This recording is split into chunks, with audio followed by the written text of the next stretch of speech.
want to start with a story. Picture some mountain goats, high in the mountains, late summer. They're starting to descend back to lower elevations because winter's coming. They always go down the same valley. One or two goats tries a slightly different path each year, but it doesn't really make any difference. They always end up going to the same place. Except one year, they go a little bit higher, and one of the goats looks over the edge into the basin of an entirely different river system and says, "Guys, come look, come, let's go this way." They don't really listen, but he starts to go down, and they end up starting to follow him. That small change, being on the cusp there on the ridge, means that a small change leads to a completely different outcome.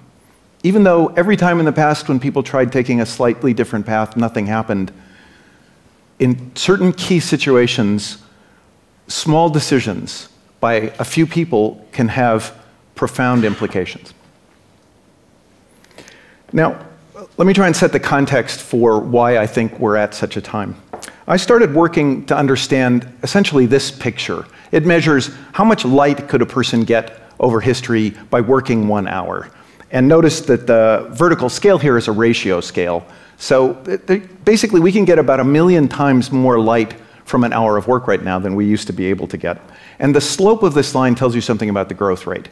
So things have been getting better. They've been getting better at faster rates. And this is something that we wanted to understand. This is something that Matt's going to talk about shortly after this discussion. So, you can think about, well, how did we turn work into light? Well, we collected firewood at a point that was even too early to even show up on the graph. And you could try and get more light by collecting a lot more wood, somehow getting better at collecting wood. But you know that we're going to run into trouble because there's only a certain amount of wood in the world, and we're all rivals for that wood. So economists call this a rival good. If there are more and more of us, and we're all trying to get more and more light by using up a fixed supply of wood that can be grown each year, we're going to run into scarcity limits, and things are going to get bad.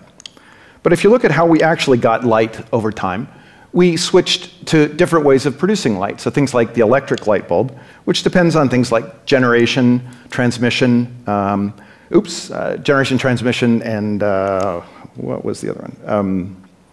The bulb itself, the light bulb itself. These are complicated combinations of technologies, but let's strip it down to just the purest, simplest one we can think of. If you take carbon and iron and mix them together, two elements that are available here on Earth, you get steel, and then with steel you can build things like these transmission towers. Now that formula for making steel is what economists call a non-rival good. We're not rivals for it. If you're making use of a particular formula, I can make use of it at the same time. And that has really profound implications. It means that instead of being harmed when I'm around a lot more people, I'm actually going to benefit. There might be less wood per person if there are more people around, but we're going to discover a lot more new things like the formula for making steel, and if somebody else discovers that, we all can benefit from the use of that discovery. Set aside the usual things we worry about. Are there property rights on the discovery? Are there not property rights? I mean, who cares? Right now, all that matters is that the more people you have, the more valuable each of these non-rival goods is. And therefore, the more valuable it is for us to be around more people. Now this insight, this notion of a non-rival good, links several important things that have been happening over the course of human history. This accelerating pattern of growth, I illustrated in the beginning, globalization, which is basically a process of taking formulas that we've discovered for creating value in one place and making sure they get used by everybody on Earth. And finally, urbanization. That when we collect together in these dense locations, we can communicate, trade ideas, come up with new things that we can do, new inventions based on mixing various other ideas that we've learned from people we talk to. We can do that more effectively in cities still. Maybe someday we won't need to meet face to face, but right now we do. So urbanization, globalization, and accelerating growth are all driven by this notion of a good that we can share, a non-rival good. There's an old saying that you're probably familiar with that captures the essence of this non-rival good, that if you just give someone the object, the rival good, the fish, you feed them for a day, but if you teach someone to fish, you give them this knowledge, well, then of course you destroy another aquatic ecosystem. So, there's something going on here besides just the new technologies. Let me give you another picture for it. This is some students, this is a group of students in Africa who are doing their homework under streetlights at night because they don't have electricity at home. Now, why is it that they don't have access to a technology that's more than 100 years old? It could be shared. It could be brought to use in their country, the generators, the transmission lines, the light bulbs, but it's not happening. So what's going on there? The key is to not focus just on technologies, which is the kind of the glitzy, shiny stuff that we get excited about, but to think of them as being paired with rules. Rules govern how we interact with each other, and rules are inventions just like technologies are inventions. Good rules could prevent overfishing. If you get a new technology like nets, hooks, trawler ships, that by itself could lead to harm to the environment. But if you combine that with a good rule to limit overfishing, you can catch the optimal number of fish more quickly and do it without harming the environment. But bad rules can, like free access, can lead to depletion of the fishery. Bad rules can prevent the inflow of new or existing technologies, like the technology for producing electric light. So the real puzzle that we look at around the world today, and the biggest threat to continued improvement, continued progress, is not insufficient opportunities to discover new things, but it's that we follow rules that hold us back, that are inefficient, and we stick with those rules way too long when we should move on and adopt the better ones. Now, if you look around the world at the quality of life as indicated by just the amount of light that they have, it's very clear that some national units have different rules that hold people back. So look at how dark North Korea is compared to South Korea. It's literally a black hole. But it's not just that too much oppressive government is the only problem you can have with rules. Look at Haiti, next to the Dominican Republic and then Puerto Rico. Haiti suffers from too little government. So simple kind of political slogans like just get rid of the government, reduce the rules, don't capture the subtlety of what it takes to have good rules, and more critically, to have rules that get better over time and change as our world changes. These rules matter not just for light and economic material benefit, but our protection of the environment as well. This is a picture from a satellite of Haiti, the border between Haiti and the Dominican Republic. And the rules in Haiti, which relies on the use of wood for cooking to a large extent, those rules have led to extensive deforestation and harm. So imagine you were a political leader like Deng Xiaoping in China. You realized that the system of rules that you'd been following was inefficient. It was not creating the benefit, offering the opportunities that other rules could have. So you want to switch to a new set of rules, like the market rules. How would you do it? If you're a corporate leader, and you've been through this exercise of culture change within a corporation, you know how incredibly difficult it is. You might think of starting a startup, an internal startup that's isolated from the rest of the firm, where a small group of people who are real strong believers in a new way of doing things go off, pioneer some new rules, some new norms about what's the right way to do things, and then if it succeeds, you might bring that new way of doing things, those new rules, back into the whole organization. Deng benefited from having a little startup that the British had created in Hong Kong, right on the border, and he said, well, let's take what works in Hong Kong to persuade people that instead of attacking those running dog capitalists, we should go work with them. We might want to proceed a little bit cautiously as we bring in the market model. So he created some little startup jurisdictions, some special economic zones along the coast, one of which, Shenzhen, right next to Hong Kong, was hugely successful. This eventually led to the adoption of more market-like rules throughout all of China. Now, let's take another historical example. Charles II in England wants to bring religious tolerance into his society. He passes various acts of indulgence, and the Parliament overturns them. They will simply not allow any tolerance of religion other than the Orthodox Anglican religion. So Charles II starts a startup. He goes to William Penn, who's this notorious Quaker dissident, and says, I'm going to give you Pennsylvania as your dominion. It's not a crown colony. I'm not going to write the charter, but you, William Penn, have a chance to write the charter for Pennsylvania. Now, it was no surprise to the king, of course, that Penn wrote a charter which guaranteed freedom of religion.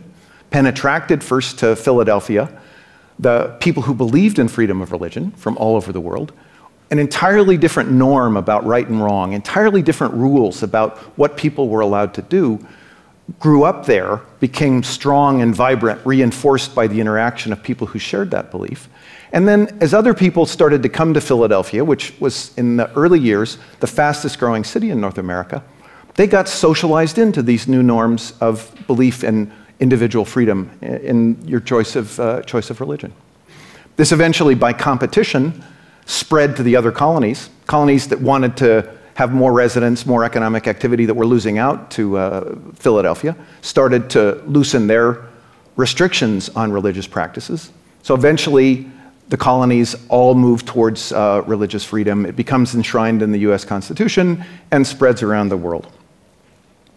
Now, in what sense are we on the ridge, looking over the edge, able to make some choices now that could change the course of history? Because of that power of urbanization, of being able to share ideas, humans are collecting in cities at an accelerating rate.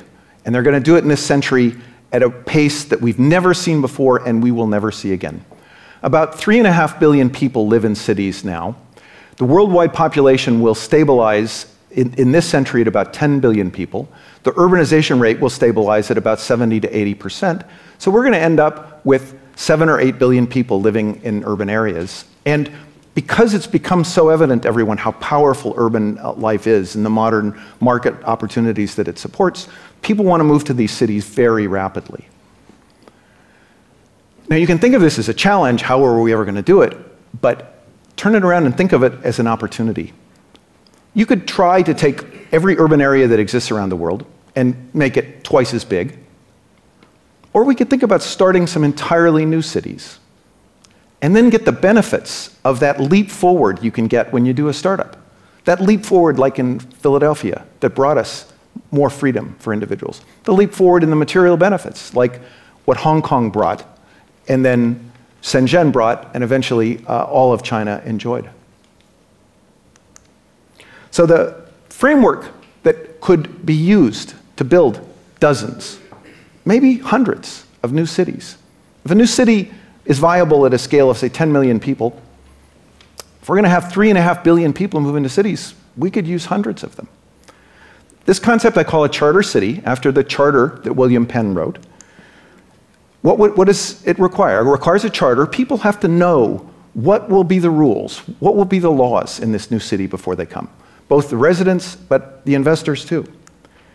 You need unoccupied land because you want people to opt into this charter. You don't want it forced on anybody against their will, because the backlash that comes from forcing humans to do something can be very disruptive. Finally, these cities need to commit to inclusion. People can follow rules if they have to, but if they're mistreated as second or third class citizens, they will not internalize those rules and believe in them in the sense of adopting the norms that support those rules. So you can think of new cities, relatively new cities like Dubai that have sprung up by using the more market-based rules, but Dubai is not an inclusive society. It's not a society that offers equal treatment under the law. They have 3 classes at least: the Emiratis, the expats who are well-educated, mostly Europeans, and then the low-wage workers in areas like construction. So this, I claim, will not get the kind of benefits that we saw in Philadelphia. But if we commit to equal treatment under the law in these charters, then you can replicate the Philadelphia experience. Now, this is President Lobo in Honduras. Honduras has lots of empty land on its Caribbean coast. This is a picture of the kind of site that he's thinking about. And he said, why don't we do this? Why don't we build a Hong Kong for Central America? So what have they done in the last 12 months? They amended their constitution to make it look like the Chinese constitution, one nation, two systems. They passed the enabling legislation specifying what would the rules be like in this new region that we might set up, and recently just entered into some agreements and appointments that I'll describe. The Spanish acronym for one of these regions is RED.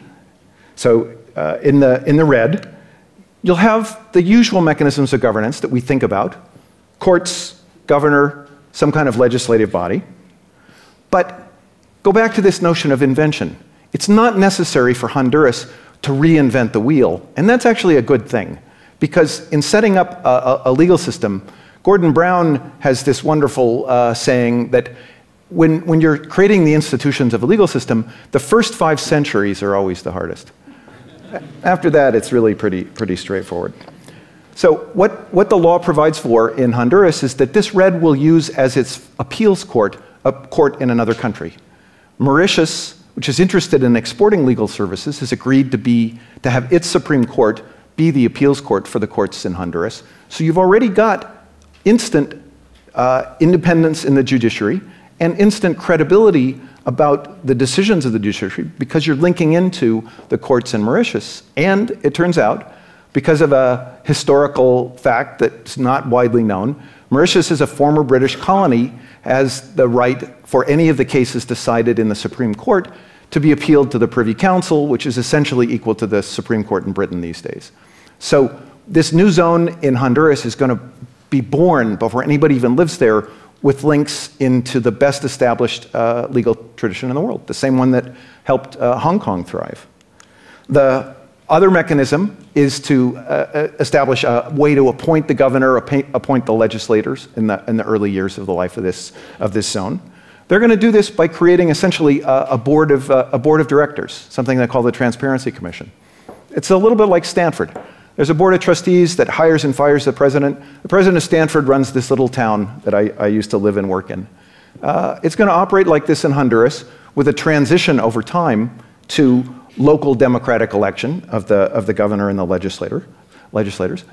But there is an opportunity here that hasn't been seized yet for a country like Switzerland, that might look over the ridge and might say, there's a way we could assist in this development process that could really be profoundly important, and it wouldn't cost anything. It doesn't take any aid. We could get involved in providing some accountability through taking responsibility for appointments to this Transparency Commission, in a way like what Britain did when Britain took responsibility for appointing the Governor General in Hong Kong. So think about the potential to change history, to replicate hundreds of times the Philadelphia story. Think about Switzerland in that role. If you want to learn more, it turns out there's an article in The Economist this week that will tell you all about the developments in Honduras, where things are going. And as you think about what this would mean, picture someone like Enrique here, who is on a train trying to ride through the gang-infested territory in Mexico with a 1 in 7 chance of getting kidnapped. And imagine that Enrique could stay in Honduras and work in a new city there. Thank you.